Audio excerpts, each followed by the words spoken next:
Governor గారు ఇచ్చే అనుమతి నుంచి తప్పించుకోవడానికి ఢిల్లీ చుట్టూతో చక్కర్లు కొడుతున్నాడు. బీజేపీ బీఆర్ యొక్క చీకటి బంధం ఇప్పుడు బయటపడుతుంది. అతను అధికారంలో ఉన్నప్పుడు పాల్పడ్డ అవినీతికి సంబంధించి విచారణ మొదలైంది. ఆ విచారణకు జవాబు చెప్పకుండా ఎదురుదాడి చేయాలనుకుంటూ ఏ సృజన్ రెడ్డి అయితే పేరు చెప్తుండో ఆ సృజన్ రెడ్డి ఉపేందర్ రెడ్డి గారు అల్లుడు. Upender Reddy BRS MLA. Same Srujan Reddy కంపెనీకి బీఆర్ఎస్ గవర్నమెంట్లో వేల కోట్ల రూపాయల వర్క్ ఇచ్చిండు. ఆన్ రికార్డ్ అక్కడ ఉంది. సో ఇందులో ఇప్పుడు ఆయన ఏదైతే మాట్లాడుతున్నాడో ఆయన చిత్తం వచ్చిన దగ్గర చెప్పుకొని కోర్టుల కేసు ఏమని ఉంది, అతన్ని న్యాయపరంగా ఏం కొట్లాడుతాడో కొట్లాడమని. ఇప్పుడు కేవలం ఆయన కుటుంబం దోసుకున్న విషయాలను చర్చ జరగకుండా ఉండడానికి నా మీద ఆరోపణలు చేయాలని అనుకుంటుండు. తెలంగాణ రాష్ట్రంలో ఆంధ్రప్రదేశ్లో ఏ రెడ్డి అయినా నాకు ఏదో రకంగా దూర బంధువు దగ్గర బంధువు అవుతాడు. రెడ్డిలు అయినంత మాత్రాన నా బంధువులను లేకపోతే నేను వర్కులు ఇచ్చినాను ఇప్పుడు అతను చెప్తున్నట్టు ఆ టెండర్లా లేదనుంటే అతను లీగల్ ఫైట్ చేయనియండి, ఎవరొద్దు అంటుర్రు. రెండవది బీజేపీ పెద్ద అవినీతి పార్టీ, బీజేపీనే అంతం చేస్తామని చెప్పిన కేటీఆర్ బీఆర్ఎస్ ఇప్పుడు సేమ్ అదే బీజేపీ వాళ్ళ దగ్గరికి వెళ్ళి మేము లెటర్లు ఇస్తున్నామని అంటున్నారు. దీన్ని ఎట్లా అర్థం చేసుకోవాలి?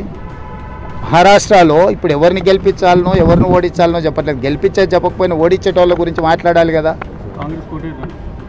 అదే కదా 6 గ్యారెంటీలు మీరు అమలు చేయలేదు, కాంగ్రెస్ కోటేయద్దు అంటున్నాడు. అంటే ఎవరికి వెళ్ళి మోడీకి ఏమనే కదా. ఇప్పుడు మొదట్లో వాళ్ళు అధికారం కోల్పోయినారు, రెండవసారి డిపాజిట్లు కోల్పోయినారు, మూడవసారి మెదడు కూడా కోల్పోయినారు. దీంతో వాళ్ళకు ఉన్న మెదడు కూడా కోల్పోయిన పరిస్థితులు ఉన్నాయి.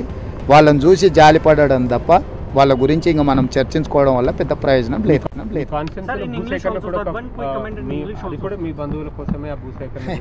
ఇప్పుడు అందరూ వాళ్ళలాగానే ఉంటారని అనుకుంటున్నారు. తిరుగుబాటు ఉందా, కుట్ర వెనకాల ఎవరు ఉన్నారు, అధికారుల మీద దాడులు చేసింది ఎవరు? 10 సంవత్సరాలు ప్రభుత్వాన్ని నడిపిన వాళ్ళు అధికారుల మీద దాడి చేస్తే, పోలీస్ సిబ్బంది మీద, కలెక్టర్ల మీద దాడి చేస్తే ఖండించాల్సింది పోయి దాన్ని సమర్థిస్తాం, వాళ్ళకి అండగా నిలబడతాం అంటేనే వాళ్ళకి రాష్ట్రం పట్ల, రాష్ట్ర అభివృద్ధి పట్ల ఎలాంటి ఆలోచన ఉందో దాన్ని బట్టి మనం అర్థం చేసుకోవచ్చు. ఈరోజు కలెక్టర్ల మీద లేకపోతే ఇతర పోలీస్ అధికారుల మీద దాడిని ఎవరైనా ప్రభుత్వంలో ఉన్నోళ్ళు కానీ ప్రజాప్రతినిధులు కానీ ఎవరైనా సమర్థిస్తారా? మీడియా మిత్రులుగా మీరు సమర్థిస్తారా? ఇవాళ భూసేకరణ చేయాలన్నా వద్దా అనేది ఒక అంశం. భూసేకరణ విషయంలో బీఆర్ఎస్కి ఏం అభిప్రాయం ఉన్నా వాళ్ళు చెప్పొచ్చు. అక్కడ భూమి కోల్పోతున్న వాళ్ళు నిరసన తెలపడానికి కూడా వాళ్ళు నిరసన తెలపొచ్చు, తప్పులేదు. కానీ అధికారుల మీద పాశవికంగా దాడి చేసి వాళ్ళని చంపాలనే ప్రయత్నం చేయడాన్ని ఏ రకంగా బీఆర్ఎస్ సమర్థించుకుంటుంది? అంటే ఈ సంస్కృతి రేపు పొద్దుగాల ఇదే దాడి బీఆర్ఎస్ నాయకుల మీద జరిగిందనుకో, ఒక ఊరిలో వెళ్ళినప్పుడు అంతకంటే ముందు మాకు అన్యాయం చేసింది కాబట్టి ఇప్పుడు మిమ్మల్ని దాడులు చేస్తామని అన్నారు అనుకో, ఆ దాడులను కూడా బీఆర్ఎస్ వాళ్ళు సమర్థిస్తారా? ఖచ్చితంగా ఈ దాడులను తీవ్రంగా ఖండించాల్సిన అవసరం ఉంది. దాడులు చేసిన వాళ్ళు, దాడులను ప్రోత్సహించిన వాళ్ళ పట్ల రాష్ట్ర ప్రభుత్వం కఠినంగా వ్యవహరిస్తుంది. ఎంత వారులున్నా, ఎంత పెద్దోళ్ళున్నా ఊచలు లెక్కబెట్టక తప్పదు. ఎందుకంటే అధికారుల మీద దాడులు చేస్తే చూసుకుంటూ రాష్ట్ర ప్రభుత్వం ఊరుకోదు.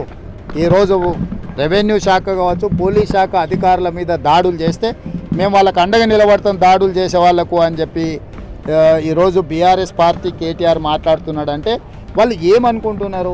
అంటే రాష్ట్ర ప్రభుత్వం చూసుకుంటూ ఊరుకుంటుందని అనుకుంటున్నారా?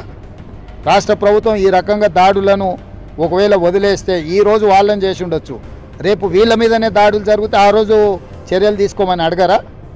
ఈ దాడులను ఇట్లనే వదిలేస్తే రేపు బీఆర్ఎస్ వాళ్ళ మీద కూడా దాడులు జరిగితే కేటీఆర్ ఇదే మాట్లాడతాడా? కాబట్టి దాడులను సహించము. ఏ విషయం ఉన్నా చర్చించడానికి ప్రభుత్వం సిద్ధంగా ఉంది. దాడుల విషయంలో ఖచ్చితంగా కఠినంగా వ్యవహరిస్తాము. ప్రత్యక్షంగా దాడులు చేసిన వాళ్ళను, దాడులను ప్రోత్సహించిన వాళ్ళను, ప్రోత్సహించే వాళ్ళ వెనకాల అండగా నిలబడ్డ వాళ్ళను అందరి సంగతి రాష్ట్ర ప్రభుత్వం తేలుస్తుంది.